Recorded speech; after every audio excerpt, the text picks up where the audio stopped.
Hey everyone, welcome back to the channel. So my name is Chris, and in today's video, I'm going to try to break down how to give a thoughtful gift with little to no money. Now there's many types of gifts, right?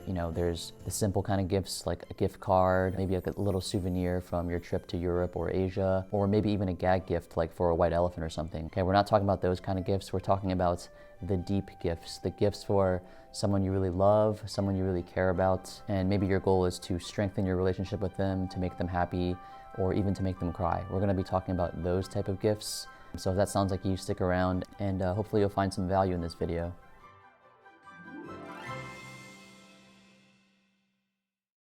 A bad gift can hurt your relationships.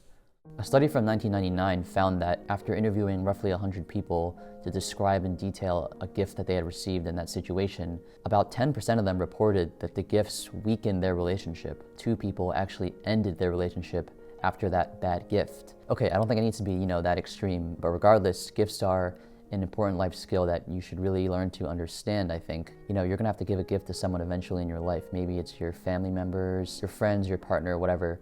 This past year, they're expecting $100 billion of product, to be returned in retail. So yeah, that's a lot of people that aren't, getting good gifts and they want to return them. So like I said, in this video, we're gonna break down the philosophy of good gift giving and why I believe it doesn't really require a lot of money. Also, I apologize for this, very extravagant thumbnail, I promise I'm not a psychopath. I also don't claim to be a psychologist in any way. I'm not an expert with gift giving. I'm just fascinated by, the subject, and I kind of want to just share what I personally do over the years. So I also don't even know why I'm doing this, because my 5 love languages actually show that I don't really care for gifts, which is kind of hilarious. I'll link the 5 love languages test in the description below if you guys want to check that out, because I actually took mine, 2 years ago with these results, and I think my physical touch should be actually a little bit higher now. Yeah, I don't know, maybe it's just because I'm down bad or something, but okay, yeah, never mind. Let's begin.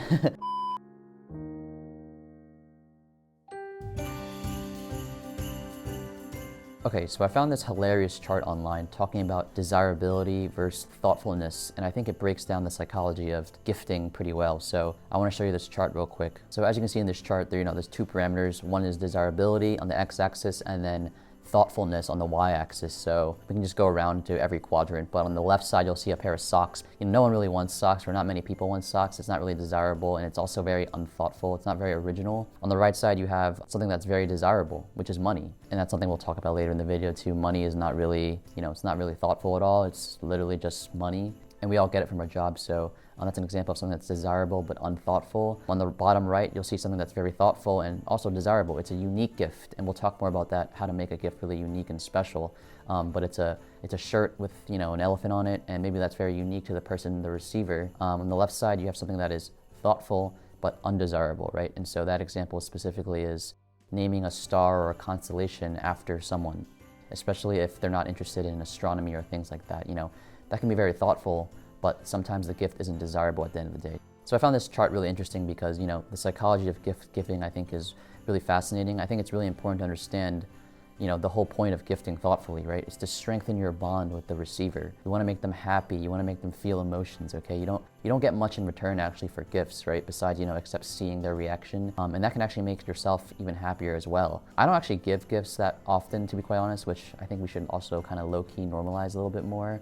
But when I do, I try to put some thought into it because, like I said, based on the psychology, I think gifting is very telling of how much a person likes you.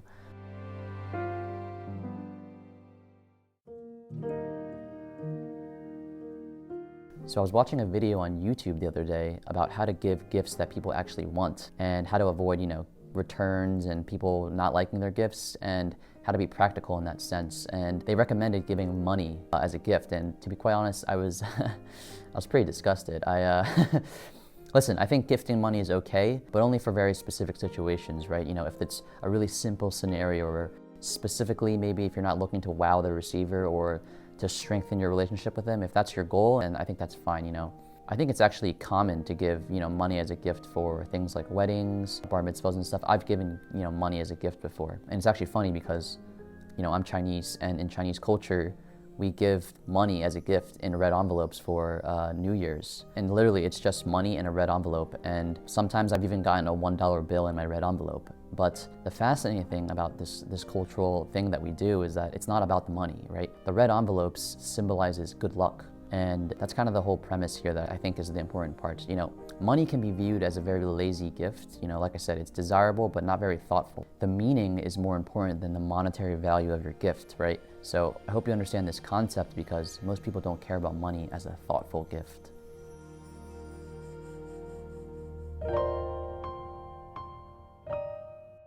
Another thing I want to discuss is the concept of materials versus, experience. Now, it's natural to assume that the more we spend on a gift, the more the receiver will like it, right? But that's actually not the case, which I thought was pretty interesting. There's definitely going to be some people that like, the more expensive gifts, the luxury belts, the luxury bags, the expensive watches, things like that. But overall, and this is backed up by research, they found that the more money you spend on a gift doesn't equate to, how satisfied the individual is with the gift, the receiver. And, I think that's pretty relevant because they actually found that experiences, can lead to more satisfaction from a gift like, a trip to another location, traveling, tickets to a show, things like that. I think this shows once again that it's more about the connection and not necessarily the money. So if you're struggling with, gift ideas, experiences can definitely be the right path for you to take.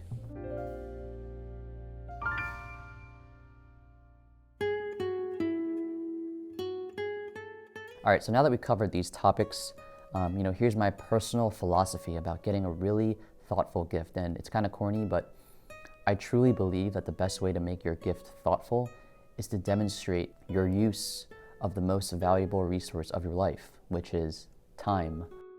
Time is non-renewable, right? So we'll never get it back. So if you can demonstrate your understanding of this in your gift, I think that's like the key to a thoughtful gift. So like I said, it's kind of corny, but I break down time in 3 sections for my philosophy of gift giving, which is right here. So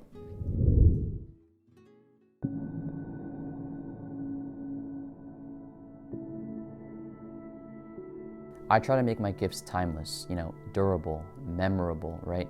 Now, not many things, especially, material things, will last forever because of natural wear and tear, but the goal is to make your gift last as long as possible, right? So something they can look at 5, 10 years out, they can laugh at, they can look at, they can reflect at and laugh and smile. That's the goal here. It's easy to do this now because of the era that we live in.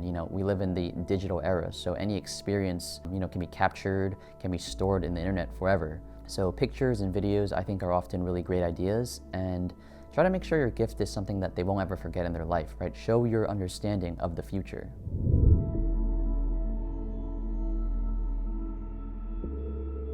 I also like making my gifts based on experiences that I've had with this receiver, right? So pictures and videos, once again, are really good for this. Reflecting on the past, I think, is really powerful because it taps into the receiver's memories, and that itself can trigger a lot of emotions while they're looking at your gift or reflecting about your gift. Show your understanding of the past.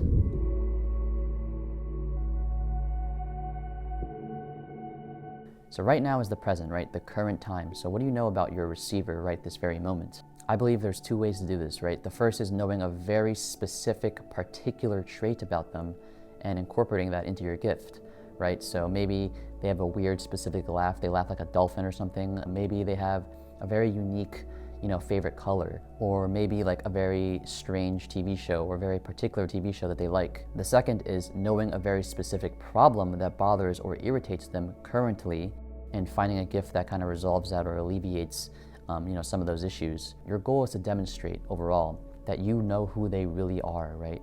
And this is something that only you can understand, that you know about your relationship with your receiver. Show your understanding of them in the present. Now, you don't have to follow all 3 of these necessarily, but to sum it all up, my philosophy to give a great, thoughtful gift stems from demonstrating your use of not money, but time, right? The only resource that you can never get back of. If you can show that you spent time on your gift, that you take time very seriously, and you chose to use it on them, that is the secret to a great gift. So do me a favor, let me know in the comment section below if you agree or disagree, with anything I said, and let me know what's the worst gift you've ever received in your life and why. And hopefully you found some value in this video. Like I said, if you enjoyed it, drop a like and subscribe to the channel if you can. I'm almost at 100 subs, which is kind of exciting. And yeah, thanks for watching, and I'll see you guys next week.